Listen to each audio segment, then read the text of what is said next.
Olá, eu sou o André e vamos continuar nossa série de estudos sobre as parábolas de Jesus. Hoje nós vamos falar sobre a parábola do joio e do trigo e nós vamos lá para Mateus capítulo 13, versículo 24, que diz: Jesus lhes contou outra parábola, dizendo: O reino dos céus é como um homem que semeou boa semente em seu campo. Mas enquanto todos dormiam, veio seu inimigo e semeou o joio no meio do trigo e se foi. Quando o trigo brotou e formou espigas, o joio também apareceu. Os servos do dono do campo dirigiram-se a ele e disseram: O senhor não semeou boa semente em seu campo? Então de onde veio esse joio? Um inimigo fez isso, respondeu ele. Os servos lhe perguntaram: O senhor quer que o tiremos? Ele respondeu: Não, porque ao tirar o joio, vocês poderão arrancar com ele o trigo. Deixem que cresçam juntos até a colheita. Então direi aos encarregados da colheita: Juntem primeiro o joio e amarrem-no em feixes para ser queimado. Depois juntem o trigo e guardem-no em meu celeiro. Esse texto ele tem uma imagem que ele passa para a gente sobre plantação, de novo, né? Jesus fala muito sobre plantação, afinal de contas era o público-alvo dele ali, muitas pessoas que eram agricultores e pescadores e coisas relacionadas com a terra e a natureza, e tirar o alimento da natureza, então eram imagens muito cotidianas, muito boas para que eles compreendessem. E aqui ele conta uma história de alguém que planta trigo, mas o inimigo escondido vai lá e planta coisas ruins no meio ali também. Esse joio, algo que está no meio do trigo e cresce junto com o trigo, mas se você for arrancar ele de lá, ele vai acabar arrancando a planta boa junto também.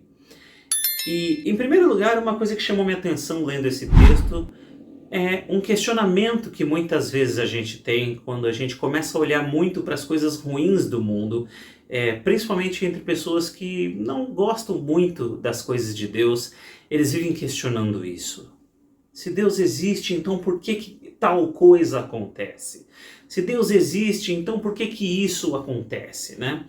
E, em primeiro lugar, a gente pode rastrear praticamente todos os grandes problemas, todas as grandes maldades que existem no mundo a um comportamento do ser humano.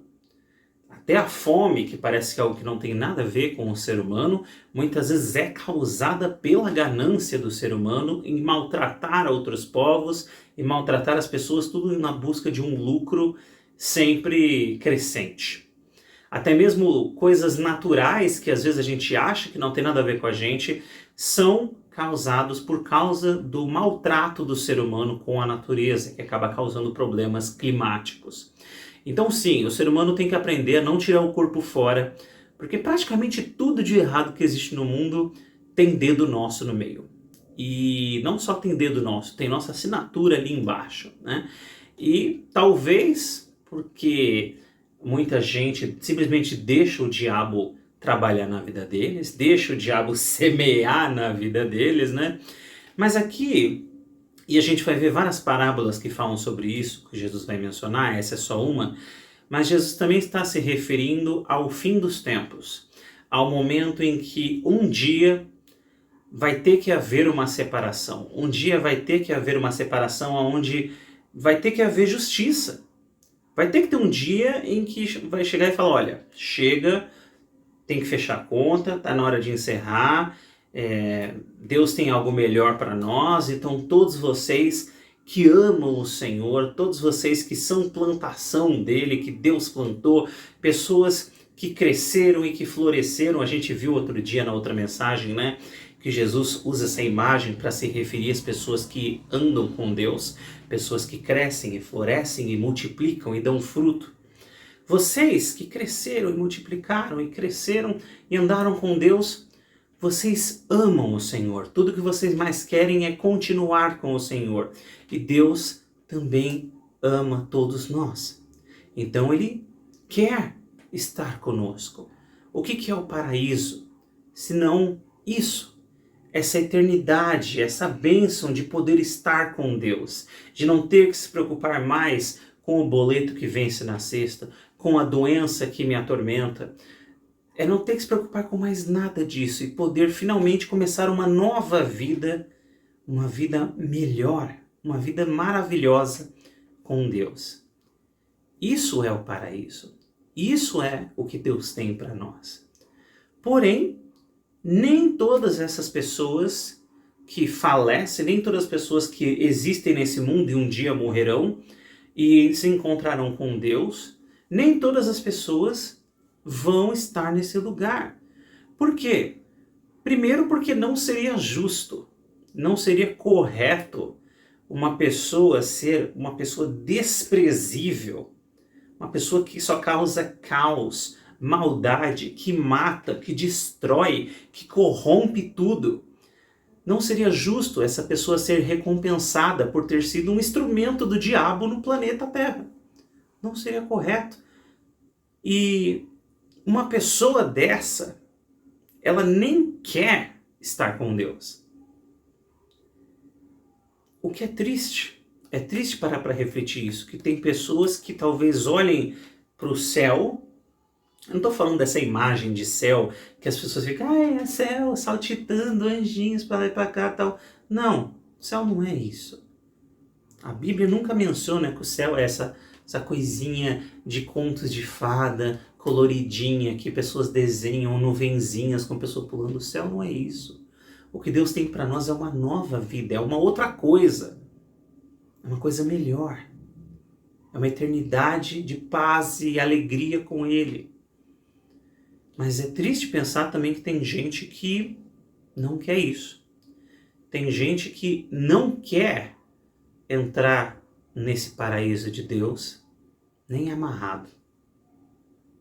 São pessoas que fogem de Deus, rejeitam o Senhor, rejeitam o sacrifício de Jesus Cristo.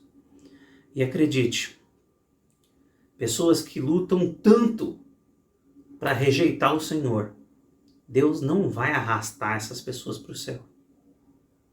Então, quando Jesus fala aqui de separar o joio do trigo, Ele está falando, olha, um dia vai haver essa separação.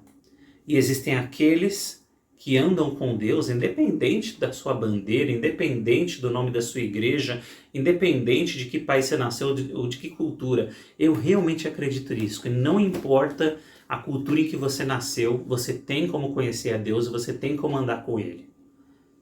E uma das coisas mais maravilhosas que eu vejo assim entre os cristãos é que a gente entende que as pessoas são diferentes. Eu faço parte de uma igreja, eu faço parte da Batista, o outro faz parte da Metodista, os dois são irmãos. Ele faz parte da Assembleia de Deus, o outro faz parte da Comunidade da Graça. Eles são irmãos, eles são iguais. Não tem um está certo, o outro está errado. São só pessoas diferentes, de estilos diferentes, de culturas diferentes, que se sentem mais à vontade adorando a Deus, talvez numa igreja mais tranquila, talvez numa igreja mais agitada.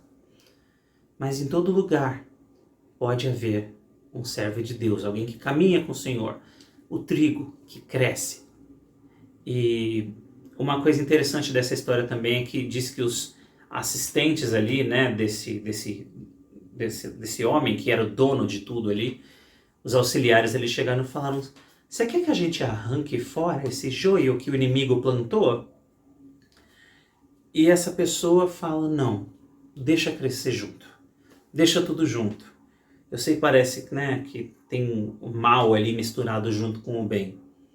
Mas agora não é o momento certo para isso. E aí ele fala sobre como na hora da plantação, se você puxar, o outro vai acabar sendo estragado também. Então deixa. Porque no dia certo, no momento certo, que nesse caso é da colheita ali, né?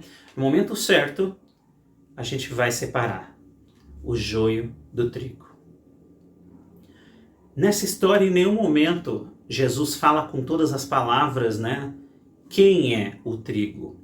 Então não seja arrogante de achar que o trigo sou eu e o joio é todo mundo que eu não gosto. Porque Jesus muitas vezes já mostrou para nós pessoas que ninguém imaginava, pessoas que tinham uma vida estranha, pessoas que tinham uma reputação ruim e que estavam mais perto de Deus do que muita gente que se achava super religioso. os fariseus, por exemplo. Então, também serve como um aviso essa história, para que a gente se esforce e para que no dia da colheita, no dia da seleção, no dia final do julgamento, no dia em que Deus trouxer a justiça, nós possamos ficar tranquilos, sabendo que nós andamos com Deus e Ele tem algo melhor preparado para nós. E não chegar no final de nossa vida e perceber que a gente rejeitou o presente maravilhoso que Deus queria nos dar. Tenham um bom dia, queridos. Fiquem com Deus. Fiquem na paz. E até a próxima.